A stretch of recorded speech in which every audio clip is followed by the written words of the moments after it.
ভোটের জন্য প্রস্তুত দেশের জনগণ, বললেন প্রধান উপদেষ্টা। 17 বছর পর দেশের ইতিহাসে সবচেয়ে সুন্দর নির্বাচনের আয়োজনের প্রতিশ্রুতি। জাতীয় নির্বাচন ঘিরে ইউনূস তারেক বৈঠককে গুরুত্বপূর্ণ হিসেবেই দেখছেন রাজনৈতিক বিশ্লেষকরা। অনেক সংকট কেটে যাবে বলছে বিএনপি। করোনা সংক্রমণ বাড়ায় স্বাস্থ্য বিভাগে উদ্বেগ, হাসপাতালে নমুনা পরীক্ষা শুরু করা সহ জনগণকে 7 নির্দেশনা। এবং কোরবানি পশুর চামড়া সংরক্ষণে সাভার ট্যানারি পল্লীতে ব্যস্ততা, পড়তি দামের জন্য মালিক ব্যবসায়ী পরস্পরকে দোষারোপ।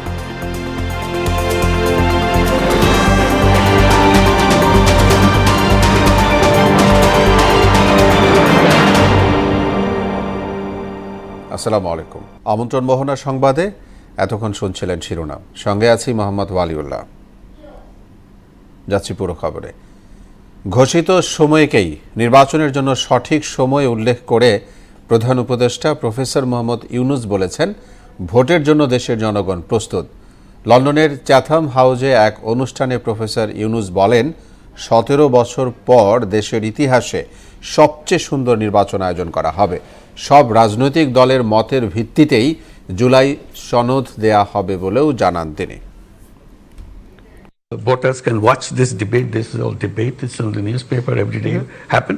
So ultimate aim, to make it short, ultimate aim is to get all those recommendations where all the parties agree, put it in a separate piece of paper. This is where all the parties agree. And then we celebrate all the parties signed that agreement. We call it July Charter. And we are waiting for July to come next month. This charter will be presented to the nation, July Charter, and we celebrate. On this basis, now we'll have the election.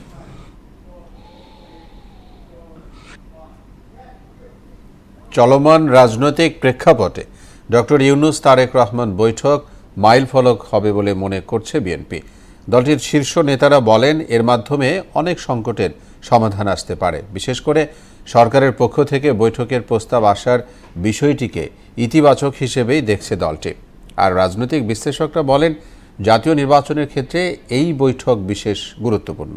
Tanzid ভুঁইয়ার প্রতিবেদন। সরকারি সফরে যুক্তরাজ্যে অবস্থান করছেন প্রধান উপদেষ্টা professor Mohammad Yunus. সেখানে Kings Charles হারমিন award গ্রহণ করবেন তিনি। ব্রিটিশ প্রধানমন্ত্রীর সঙ্গে দ্বিপক্ষীয় বৈঠকের সম্ভাবনাও আছে। তবে এসব ছাপিয়ে বেশি আলোচনা লন্ডনে অবস্থানরত বিএনপির ভারপ্রাপ্ত চেয়ারম্যান তারেক রহমানের সঙ্গে আগামী 13 জুন ডক্টর ইউনূসের বৈঠক।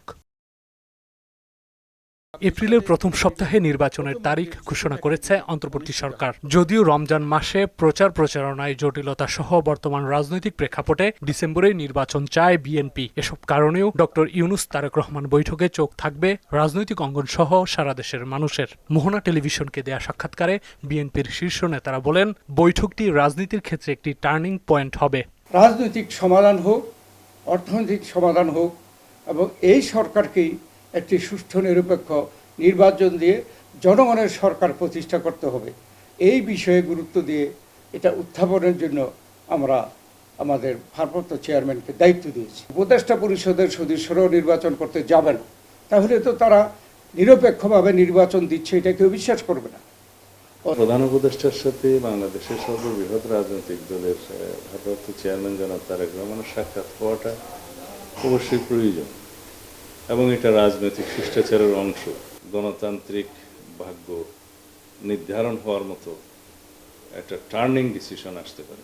জাতীয় নির্বাচনের সময়সীমা পুনর্নির্ধারণ জরুরি বলেই মনে করেন তারা।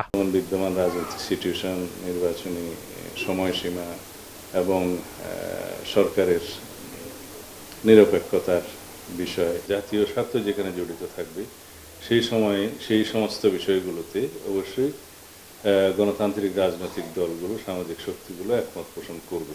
জুনের আগে নির্বাচন করাটা কঠিন, সেই জন্য আমরা মনে করছি ডিসেম্বরের মধ্যে নির্বাচন করা সহজ এবং এটা নির্বাচনের মৌসুম।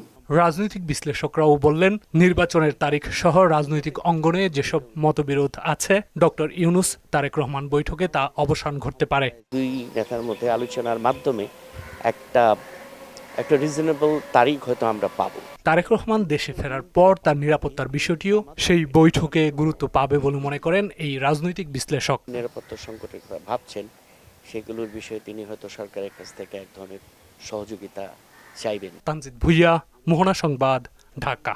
ইউনূসের ক্ষমতায় যাওয়া বা তার ক্ষমতা। দেশে করোনা ভাইরাসের সংক্রমণ বাড়তে থাকায় জনসাধারণকে 7টি নির্দেশনা দিয়েছে স্বাস্থ্য বিভাগ। দুপুরে রাজধানীর মহাখালীতে অধিদপ্তরের সম্মেলন কক্ষে এক সংবাদ সম্মেলনে কথা বলেন সংস্থার মহাপরিচালক অধ্যাপক ডাক্তার আবু জাফর। আন্তর্জাতিক ভ্রমণকারীদের মাধ্যমে দেশে করোনা সংক্রমণের বিস্তার রোধে স্থল, নৌ, বিমান বন্দরে নজরদারি বাড়ানো সহ স্বাস্থ্যবিধি মেনে চলার নির্দেশনা দেওয়া হয়েছে বলেও জানান তিনি। ওবায়দুল হক মারুফের প্রতিবেদন। বিশ্বের বিভিন্ন দেশে ফের বাড়তে শুরু করেছে করোনা ভাইরাসের সংক্রমণ। চিহ্নিত হচ্ছে ভাইরাসের নতুন নতুন সাব ভ্যারিয়েন্ট। এমন পরিস্থিতিতে দেশে সংক্রমণ বৃদ্ধির আশঙ্কায় সতর্কতামূলক ব্যবস্থা গ্রহণ শুরু করেছে স্বাস্থ্য অধিদপ্তর। সংক্রমণ ঠেকাতে বন্দরে নজরদারি বাড়ানো হয়েছে জানিয়ে করোনা মোকাবেলায় জনগণকে মাস্ক পরাসহ 7টি নির্দেশনা মেনে চলার তাগিদ দেন সংস্থার মহাপরিচালক অধ্যাপক ডাক্তার আবু জাফর। আমাদের 101টা পেশেন্টকে পরীক্ষা করে 13 জন পজিটিভ পাওয়া গেছে। তার আগের দিন 5 জন পাওয়া গেছে 41 জনের মধ্যে। যাদের কখনোই ভ্যাকসিন দেওয়া হয়নি তাদেরকে ভ্যাকসিন দিতে হবে। বিশেষ করে 18 বছরের উপর যারা, বিশেষ করে যারা ডিফারেন্ট কন্ট্যাক্ট পারসনের সাথে কাজ করেন, প্রেগনেন্ট উইমেন এবং যারা ইমিউনো কম্প্রোমাইজড, তাদেরকে কিন্তু ভ্যাকসিন দিতে হবে। করোনা শনাক্তকরণ ও চিকিৎসা ব্যবস্থার প্রস্তুতির বিষয়ে বিস্তারিত তুলে ধরা হয় সংবাদ সম্মেলনে। মুগদাতে আমার 20 বেড রেডি করা আছে, কবিটোলাতে 15 বেডের কোভিড ফ্যাসিলিটি রেডি করা আছে। যদি ঢাকার বাইরে কথা বলেন, আমরা চাই যে কোনো রোগী ঢাকাতে না আসুক, ঢাকার বাইরে চিকিৎসা পাক। আমরা সকল জেলা হাসপাতাল পর্যায়ে কোভিডের পেশেন্টের জন্য রোগী থাকুক বা না থাকুক, আমরা বেড প্রস্তুত করে ফেলবো ইনশাআল্লাহ। এদিকে করোনা নিয়ে সরকারের উদ্বেগের বিষয়টি আমলে নিয়েছে সাধারণ মানুষ। ডেল্টা ভেরিয়েন্ট থেকে আপনার ওমিক্রন ভেরিয়েন্টটা খুব মারাত্মক। ইতিমধ্যে মনে শুনতে পাইছি যে 2-3 জন মারাও গেছে। আমাদের উচিত আসলে মাস্ক পরিধান করা বা সচেতন হওয়া। করোনা যাতে আমাদের অ্যাটাক না করে সেই জন্য যেভাবে সচেতনভাবে থাকা যায় সেভাবে আমরা থাকার চেষ্টা করব। হেলাফেলা না করে তিক্ত অভিজ্ঞতার কথা স্মরণ করে প্রাণঘাতী করোনা থেকে বাঁচতে সবারই স্বাস্থ্যবিধি মেনে চলা উচিত বলে মনে করেন তারা। ওবায়দুল হক মারুফ, মোহনা সংবাদ, ঢাকা।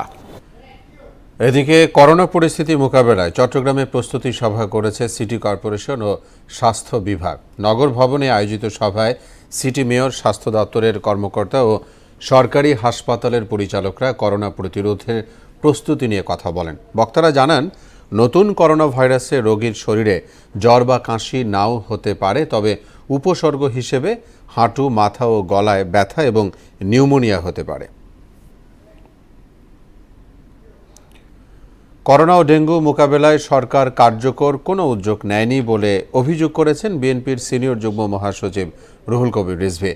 নয়াপল্টনে দলীয় কার্যালয়ে সমসাময়িক বিষয় নিয়ে সংবাদ সম্মেলনে তিনি বলেন, সরকার জনগণের স্বাস্থ্য সুরক্ষা দিতে ব্যর্থ হয়েছে। হাসপাতালগুলোতে করোনা ও ডেঙ্গু প্রতিরোধে প্রয়োজনীয় সরঞ্জাম নেই বলেও জানান রিজভী। বাংলাদেশের গণতন্ত্র যেন আর কোনো ফ্যাসিবাদের দ্বারা আক্রান্ত না হয়, কোনো আগ্রাসী রাক্ষসের মুখে পড়ে এটা যেন নিঃশেষ না হয়ে যায়, তার জন্য এই বৈঠকটি আমি মনে করি একটি ঐতিহাসিক বৈঠক হবে। ডিসেম্বরে কেন নির্বাচনটা উপযোগী সেটি আমরা বলেছি। তো সুতরাং আলাপ আলোচনা চলতে থাকবে, আলাপ আলোচনা চলবে এবং সব পক্ষই অত্যন্ত যৌক্তিক, একটা যৌক্তিক সময়ে নির্বাচনটি হবে। তাপপ্রবাহের কবলে পড়েছে দেশের 49 জেলা। মৃদু থেকে মাঝারি আকারের তাপপ্রবাহে অতিষ্ঠ হয়ে পড়েছে জনজীবন। প্রখর রোদ আর ভ্যাপসা গরমের কারণে প্রয়োজন ছাড়া বাড়ির বাইরে বের হচ্ছে না কেউ। তাপপ্রবাহের এমন দাপট আরও কয়েকদিন থাকবে বলে জানিয়েছে আবহাওয়া অধিদপ্তর। প্রতিনিধিদের তথ্যে আরও জানাচ্ছেন বুশরাত জাহান। ঢাকা সহ দেশের 49 জেলার উপর দিয়ে বয়ে যাচ্ছে মৃদু থেকে মাঝারি তাপপ্রবাহ। এসব জেলার তাপমাত্রা গড়ে 34 ডিগ্রিতে থাকলেও গরম অনুভূত হচ্ছে 42 ডিগ্রির মতো। বুধবার দেশের সর্বোচ্চ তাপমাত্রা উঠেছে 38 ডিগ্রি সেলসিয়াসে রংপুর বিভাগে। শারীরিক সমস্যা হচ্ছে জ্বর, হাসি কাশি বেড়ে গেছে, তারপরে শরীর দুর্বল হয়ে যাচ্ছে গরমের কারণে। শরীর প্রচণ্ড ঘামতিছে এবং মাঝে মাঝে লোডশেডিংও পাচ্ছি। বাসায় গরম খুব, বিদ্যুতের লোডশেডিং, বিদ্যুতের সমস্যা যখন তখন আসে, আবার যখন তখন চলে যায়। গরমে হাঁসফাঁস অবস্থা ময়মনসিংহ। প্রখর সূর্যালোক ও অসহ্য গরমের কারণে পথে প্রান্তরে মানুষের আনাগোনা কমে গেছে।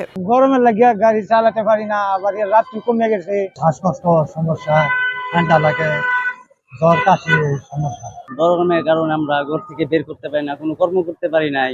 ব্যবসা গরমে নাজেহাল খুলনার জনজীবন। স্বাভাবিক জীবনযাত্রায় স্থবিরতা নেমে আসায় বিপাকে পড়েছেন রিকশা চালক ও দিনমজুররা। গরমে রিকশা চালাতে মেলা কষ্ট হয়ে যাচ্ছে আমাকে, আর আমরা পারতেছি না চালাইতে।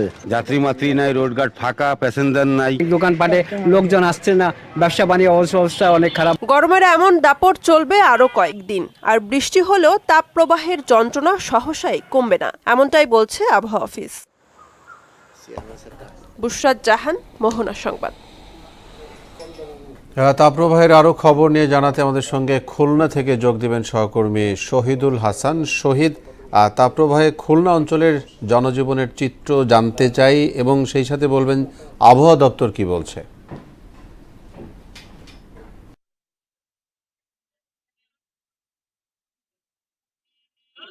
ধন্যবাদ অলি। আপনি যেমনটি বলছিলেন, গত এক সপ্তাহ ধরে খুলনা অঞ্চলে মৃদু তাপপ্রবাহ বয়ে যাচ্ছে এবং এখানে আমরা দেখেছি যে গত সোমবারে যে তাপমাত্রা ছিল 36.6 ডিগ্রি সেন্টিগ্রেড এবং গতকাল ছিল 36 ডিগ্রি এবং আজকে এখন পর্যন্ত 35 ডিগ্রি সেন্টিগ্রেড তাপমাত্রা খুলনায় ছিল। এবং এই তাপমাত্রা এবং তীব্র গরমের কারণে খুলনার যে স্বাভাবিক জনজীবন সেটা ব্যাহত হচ্ছে। এখানে যে খেটে খাওয়া মানুষজন রয়েছে, শ্রমিক, কৃষক এবং যারা রিক্সা চালক বা দিন মজুর, যারা দিন আনে দিন খায়, সেসব লোকদের তীব্র কষ্ট হচ্ছে এবং তারা জানিয়েছেন যে এই এক নাগারে এই তীব্র তাপপ্রবাহের কারণে তাদের স্বাভাবিক জীবনযাত্রা ব্যাহত হচ্ছে। এবং সেই সাথে আমরা যেটা দেখেছি যে খুলনা হাসপাতালগুলিতে, বিশেষ করে শিশু হাসপাতাল, খুলনা জেনারেল হাসপাতাল এবং মেডিকেল কলেজ হাসপাতালেও এই তাপপ্রবাহের কারণে রোগীর সংখ্যা বেড়েছে এবং সেই রোগীগুলির মধ্যে বৃদ্ধ ও শিশুরা রয়েছে। এবং আবহাওয়া অফিস যেটা বলছেন যে এই তীব্র তাপপ্রবাহ আজকে পর্যন্ত থাকবে, তবে আগামীতে আজকে সন্ধ্যার পরে এবং আগামীকালকে একটি বৃষ্টির সম্ভাবনা রয়েছে বলে তারা জানিয়েছে। তবে সেই সাথে এই তীব্র তাপপ্রবাহের মধ্যে বাতাসের আর্দ্রতা কম থাকার কারণে এই তাপপ্রবাহটা বাড়ছে বলে আবহাওয়া অফিস জানিয়েছে। এবং এই সাধারণ জীবনযাত্রা মানুষের প্রয়োজন না হলে মানুষ কিন্তু এখন ঘর থেকে আর বের হচ্ছে না। সেই তার প্রভাব পড়েছে ব্যবসা বাণিজ্য এবং অন্যান্য স্বাভাবিক কার্যক্রম। বলি, এই ছিল সর্বশেষ খবর খুলনা থেকে। জি শহীদুল, ধন্যবাদ আপনাকে আমাদের সঙ্গে যোগ দেওয়ার জন্য। কোরবানির পশুর চামড়া সংরক্ষণে ব্যস্ত মালিক শ্রমিকরা। ঈদের 10ম দিন পর্যন্ত ঢাকাসহ আশপাশের অঞ্চল থেকে ট্রাক যোগে কাঁচা চামড়া ঢুকবে বলে জানান ট্যানারি মালিকরা। বলেছেন, এবছর সংগ্রহ গতবারের তুলনায় 15 থেকে 20% কম হয়েছে। জিয়াউদ্দিনের প্রতিবেদন, জানাচ্ছেন তাহসিন তারিন। সাভার ট্যানারি পল্লীতে কোরবানির পশুর চামড়া সংরক্ষণে ব্যস্ত সময় পার করছেন কারখানা মালিক শ্রমিকরা। বিভিন্ন মাদ্রাসা, এতিমখানা, আড়তদার ও মৌসুমি ব্যবসায়ীদের কাছ থেকে সংগ্রহের পর এখন চলছে চামড়ায় লবণ মাখানো সহ বাদবাকি কাজ। শ্রমিকরা জানান, লবণ লাগানো ও কাটিং শোকিংয়ের পর ফ্লাশিং দিয়ে ড্রামে ঢোকানো হবে, এরপর কেমিক্যালের কাজ। চামড়াটা লবণ লাগাই সুন্দর করে, চামড়াটা যেন ভালো থাকে, চামড়াটা যেন নষ্ট না হয়। ট্যানারি মালিকরা বলছেন, ঈদের 10ম দিন পর্যন্ত ঢাকাসহ আশপাশ থেকে চামড়া সংরক্ষণ করা হবে, পরে দেশের অন্যান্য অঞ্চল থেকে লবণযুক্ত চামড়া আসবে। চামড়াটা ভালোভাবে কিলিং হয় না, টাইমলি কিলিং হয় না, যে কারণে আমরা যে চামড়াটা যে দামে কিনি সেটাও দাম পাই না। সরকার মাদ্রাসার লবণ দেওয়া 600 টাকার লবণ 1000 টাকা হয়ে গেছে। আমরা যারা পারমিট ব্যবসায়ী, আমরা বিরাট ধরনের ক্ষতিগ্রস্ত হয়ে গেছি। এবার মৌসুমী ব্যবসায়ী তারাও লস খেয়ে গেছে। যারা পারমিট ব্যবসায়ী, আমাদের দেশে যে 10 লক্ষ চামড়া ব্যবসায়ী আছে, তারাও লস খেয়ে যাবে। এই বছর সংগ্রহ গতবারের তুলনায় 15 থেকে 20% কম হয়েছে বলেও জানান তারা। মোটামুটি 4 থেকে 5,000 মাল কিনবো, কিন্তু বর্তমান বাজার অনুযায়ী আমরা সে মালটা ক্রয় করতে পারিনি। আমাদের রেট সরকার যে রেট দিছে এই রেট অনুযায়ী আমরা মাল কিনতে পারিনি, কারণ মালের বাজার কম। আমাদের মাল কেনার কথা 4-5 হাজার, সেখানে আমরা মাল কিনছি মাত্র 2,000। কাঁচা চামড়া সঠিকভাবে প্রক্রিয়াজাতকরণের জন্য সরকার প্রায় 30,000 মেট্রিক টন লবণ দিয়েছে বলেও জানান ট্যানারি মালিকরা। তাহসিন তারিন, মোহনা সংবাদ। কোরবানি পশুর চামড়া নিয়ে হতাশা এবারও কাটেনি। এজন্য মৌসুমি ব্যবসায়ী ও ট্যানারি মালিকরা দায় দিয়েছেন পরস্পরকে। তবে সরকারের দুই উপদেষ্টা চামড়া বাজারে নৈরাজ্যের জন্য দায়ী করছেন সিন্ডিকেটকে। যদিও ব্যবসায়ীরা বলছেন LWG সনদ না থাকায় ইউরোপকে হটিয়ে দেশের চামড়া খাতের নিয়ন্ত্রণ করছে চীন। এ কারণে ধস নেমেছে চামড়া ব্যবসায়। কোরবানির পশুর চামড়া নিয়ে মনিরুল ইসলামের বিশেষ প্রতিবেদন। চামড়া প্রক্রিয়াজাতকরণে বিনামূল্যে 30,000 মেট্রিক টন লবণ বিতরণ করে সরকার। তারপরও শুধু লবণ সংকটেই নষ্ট হয়েছে অসংখ্য চামড়া। চামড়া কিনছে লবণ ছাড়া। সরকার প্রতি বর্গ ফুটে 5 থেকে 10 টাকা বাড়িয়ে 60 থেকে 65 নির্ধারণ করে দিলেও বিক্রি হচ্ছে 55 থেকে 60 টাকায়। এ নিয়ে ক্ষোভের শেষ নেই মৌসুমি ব্যবসায়ীদের। 300-400 হাইস 500 টাকা দাম। ব্যস্ত গেলে মনে করে 600 টাকা সিন্ডিকেট করছে আমার লগে। চামড়া নিয়ে ঘুরে ফিরে নিয়ে আইছি। আড়তদাররাও দুষছেন ট্যানারি মালিকদের। ব্যাংক ঋণের যৌক্তিকতা নিয়েও প্রশ্ন তোলেন তারা। ট্যানারিওয়ালার নুন লিব বেশি করে লিয়া বুঝেন ব্যাংক দুলিয়া করে ফেলাইব, অথবা এরা গাড়ি কিনবো বাড়ি কিনবো, কিন্তু আমরা তো এরকম ভাবে আমরা চলতে পারি না। ব্যাংক লোনটা কিছুটা ব্যাহত করছে। ট্যানারি মালিকরা এই পর্বটা চালাই নিছে, কিন্তু পরবর্তী টাইমে 10 দিন পরে যখন আড়তে চামড়া আসবে এবং আড়তদাররা যে চামড়াগুলো ক্রয় করছে এবং ব্যাপারীরা যে সমস্ত চামড়া ক্রয় করছে, এটা মোর দেন 95% লোক কিনতে পারবে না। তবে চামড়া নষ্টের জন্য মৌসুমি ব্যবসায়ীদের অনভিজ্ঞতাকেই দায়ী করেন ট্যানার্স মালিক অ্যাসোসিয়েশনের সভাপতি শাহিন আহমেদ। যারা মৌসুমি ব্যবসায়ী তাদের ব্যর্থতা, কারণ তাদের এই অবহেলার কারণে কিন্তু এই ঘটনাগুলো বিচ্ছিন্নভাবে ঘটেছে। এমন সব তিক্ত বাস্তবতার মধ্যেও চামড়া বর্জ্য শোধনাগার বা সিইটিপির সক্ষমতার অভাবে মিলছে না LWG সনদ। এতে ইউরোপের বাজার হাতছাড়া হয়ে বাড়ছে চীনা আধিপত্য। তাদের কাছে আমরা একটু জিম্মি হয়ে আছি, চায়নার কাছে। ট্যানারি মালিকরা কি করবে, তাদের উপায় নাই। আমরা অন্যান্য মার্কেট যদি সম্প্রসারণ করতে পারি, তারপরে যদি LWG সার্টিফিকেট করতে পারি, নিতে পারি, সিইটিপি যদি ঠিক হয়, এর পরবর্তী টাইমে যদি আমাদের অবস্থা ভালো হয়। শিল্প সচিব বললেন, ইউরোপীয় প্রতিষ্ঠানের জরিপের পর আগামী অর্থ বছরেই পুরোপুরি চালু হবে সিইটিপি। ইউরোপিয়ান ইউনিয়ন একটা স্টাডি করছে এবং তারা ফ্রি অফ কস্টে এটা আমাদের করে দিচ্ছে যে কোথায় কোথায় আসলে সব গলত আছে, এবং তাদের স্টাডি পাওয়ার পরে, তাদের রিপোর্ট পাওয়ার পরে আমরা একটা ব্যবস্থা নেব। এবার শিল্প ও বাণিজ্য মন্ত্রণালয়ের আন্তঃসংযোগ তুলনামূলক ভালো ছিল। দুই উপদেষ্টার অভিযোগ, বিগত সরকারের 15 বছরের দুঃশাসনই চামড়া শিল্পের অধঃপতনের মূল কারণ। এর আগের সরকারের ব্যাপারে কিন্তু যেটা হয়েছে আমরা সারা দেশের মানুষ জানি, ওই জন্য ওই সরকার পালায় গেছে। এখন যে সরকারের সাথে কথা বলছেন, এটা গণঅভ্যুত্থানের সরকার। গণঅভ্যুত্থানের সরকার যেটা করার সেটা চেষ্টা করছে। চামড়ার বাজারের কিছু অসাধু ব্যবসায়ীর সাথে মিলে এটা এমন তৈরি করার চেষ্টা করছে যে চামড়ার দাম পড়ে যাচ্ছে। চামড়া খাতের উন্নয়নে সরকারের পদক্ষেপ বাস্তবায়নে বেশ কিছু প্রকল্প চলমান রয়েছে বলেও জানান তারা। মনিরুল ইসলাম, মোহনা সংবাদ, ঢাকা। ঈদুল আজহা উদযাপন শেষে ঢাকায় ফিরছেন বেসরকারি কর্মজীবীরা। অন্যদিকে নানা কারণে যারা ঈদের আগে বাড়ি যেতে পারেনি, তাদের অনেকেই ঢাকা ছেড়ে যাচ্ছেন পরিবারের সঙ্গে সময় কাটাতে। এদিকে পবিত্র হজ পালন শেষে আজ 11টি ফ্লাইটে দেশে ফিরছেন 3,500-এর বেশি হাজি। মুনতাসির মামুনের প্রতিবেদন। ঈদের ছুটি কাটিয়ে কর্মস্থলে ফিরেছেন বেসরকারি প্রতিষ্ঠানের চাকরিজীবীরা। সরকারি ছুটি 14 জুন পর্যন্ত। অধিকাংশ বেসরকারি অফিসের ছুটি শেষ হয়ে গেছে, তাই জীবিকার তাগিদে ফিরে এসেছেন ঢাকায়। এতে রাজধানীতে বাড়ছে কর্মব্যস্ততা। নানা কারণে যারা ঈদের আগে ঢাকা ছাড়তে পারেননি, তাদের অনেকেই গ্রামে ছুটে যাচ্ছেন পরিবারের সঙ্গে সময় কাটাতে। বাড়ি গিয়েছিলাম, ঈদ করছি, কিছু অনুষ্ঠানে ছিল সেগুলা করছি, এখন বাকিদেরকে রেখে আমি চলে আসছি। এখন আমাদের এই পর্যন্ত যাত্রী যে পরিমাণ আসার কথা মোটামুটি আসতেছে, তো 2-1 দিনের ভিতরে চাপটা আরো বেড়ে যাবে। এদিকে পবিত্র হজ পালন শেষে দেশে ফিরতে শুরু করেছেন হাজিরা। ফিরতি ফ্লাইটে বুধবার দ্বিতীয় দিনে 11টি ফ্লাইটে দেশে ফিরেছেন 3,500-এরও বেশি হাজি। আল্লাহ খুব ভালো হজ করাইছে, ইনশাআল্লাহ কোনো সমস্যা হয় নাই। আল্লাহ খুব সালামত আমাদের সব কিছু করার মতো তৌফিক দান করছে আল্লাহ। বিমানে থেকে শুরু করে মক্কা, মদিনায়, আমাদের হজের যে এই কার্যক্রমগুলো সবই আমরা যথাসময়ে সুন্দরভাবে শেষ করছি। করোনা সংক্রমণ বাড়তে থাকায় হযরত শাহজালাল আন্তর্জাতিক বিমানবন্দরের ভেতরে বাড়ছে কড়াকড়ি। মেডিকেল টিমগুলো ছিল, তারা অনেক কেয়ারফুল এই ব্যাপারে, এবং আমরাও নিজেরাও একটু যত্ন ছিলাম, যেহেতু আমাদের বিশেষ সাবকন্টিনেন্টে আবার প্রাদুর্ভাব দেখা দিচ্ছে, তো আমাদেরকে একটু সেফ থাকতে হবে। মঙ্গলবার প্রথম দিন 7টি বিমানে ৩,৫০০-এর বেশি হাজি দেশে ফিরেন। বাংলাদেশ থেকে এবছর ৮৭,১৫৭ জন মুসল্লি পবিত্র হজ পালন করেছেন। এর মধ্যে মারা গেছেন ২২ জন।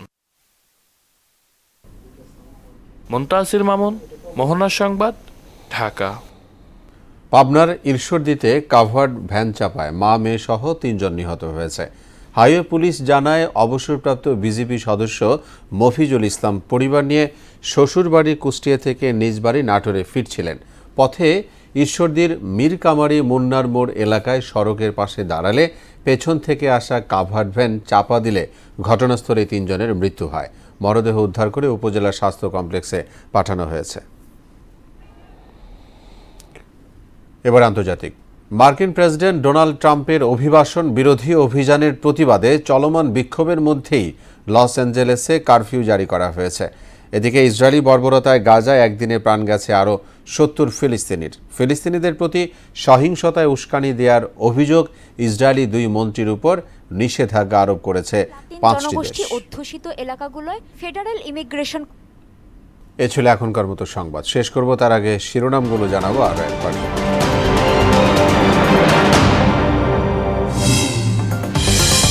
ভোটের জন্য প্রস্তুত দেশের জনগণ, বললেন প্রধান উপদেষ্টা। ১৭ বছর পর দেশের ইতিহাসে সবচেয়ে সুন্দর নির্বাচন আয়োজনের প্রতিশ্রুতি। জাতীয় নির্বাচন ঘিরে ইউনূস তারেক বৈঠককে গুরুত্বপূর্ণ হিসেবে দেখছেন রাজনৈতিক বিশ্লেষকরা। অনেক সংকট কেটে যাবে বলছে বিএনপি। করোনা সংক্রমণ বাড়ায় স্বাস্থ্য বিভাগে উদ্বেগ, হাসপাতালে নমুনা পরীক্ষা শুরু করা সহ জনগণকে ৭ নির্দেশনা। এবং কোরবানি পশুর চামড়া সংরক্ষণে সাভার ট্যানারি পল্লীতে ব্যস্ততা। পড়তি দামের জন্য মালিক ব্যবসায়ী পরস্পরকে দোষারোপ। সবাইকে আবারও শুভেচ্ছা। পরবর্তী সংবাদ রাত ৯টায় দেখার আমন্ত্রণ রইল। মোহনার সবশেষ খবর জানতে ভিজিট করুন www.mohana.tv।